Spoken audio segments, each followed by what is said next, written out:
Hi friends, అందరికీ నమస్తే అండి. నేను ఈరోజు పచ్చిరొయ్యలతో కారపచ్చడి చేస్తున్నాను.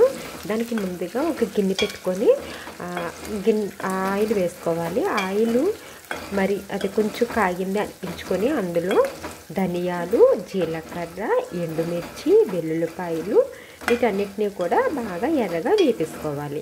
ఎర్రగా వేపుకున్న వాటిని తీసుకొని మనము ఇలా మిక్సీ జార్లో వాటరు కొద్దిగా సాల్ట్ వేసుకొని పచ్చడిలాగా తయారు చేసుకోవాలి. అప్పుడు మనకి కారపచ్చడి అనేది రెడీ అయిపోతుంది. పక్కన పెట్టేసుకుంటాం.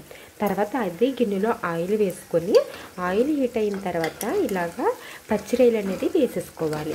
పచ్చిరొయ్యలు వేసిన తర్వాత కొద్దిగా పసుపు, ఇందులో మంచి టేస్ట్ని ఇచ్చేది ఏంటి అంటే కరివేపాకు, అంటే అది కూడా ఫ్రెష్గా ఉండాలి.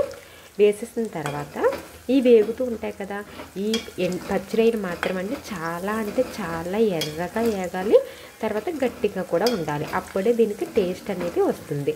ఇలా వేగిన తర్వాత ఇప్పుడు ఆ ముద్ద చేసి పెట్టుకున్నటువంటి ఇదంతా కూడా అందులో వేసి కొంచెం నూనె పైకి తేలేంత వరకు వేపుకొని దించుకుంటే కనుక ఎంతో యమ్మీగా ఉండే కారపచ్చడి అనేది రెడీ అయిపోతుంది. ఇదైతే నిల్వ ఉంటుందండి. ఫ్రిడ్జ్లో పెట్టుకుంటే దగ్గర ఒక 20 రోజులు అలా కూడా ఉంటుంది, నిల్వైతే ఉంటుంది. మీరు అలాగా చేసి పెట్టుకుంటే ఎప్పుడైనా బయటకు అది వెళ్ళొచ్చిన వాళ్ళు కర్రీస్ ఏమీ వండుకోలేనప్పుడు ఇలా వేసుకుని తింటే చాలా బాగుంటుంది. ఇలాగా మీరు ఒకసారి ట్రై చేయండి. ఎలా వచ్చిందో కామెంట్ చేయండి. Thank you.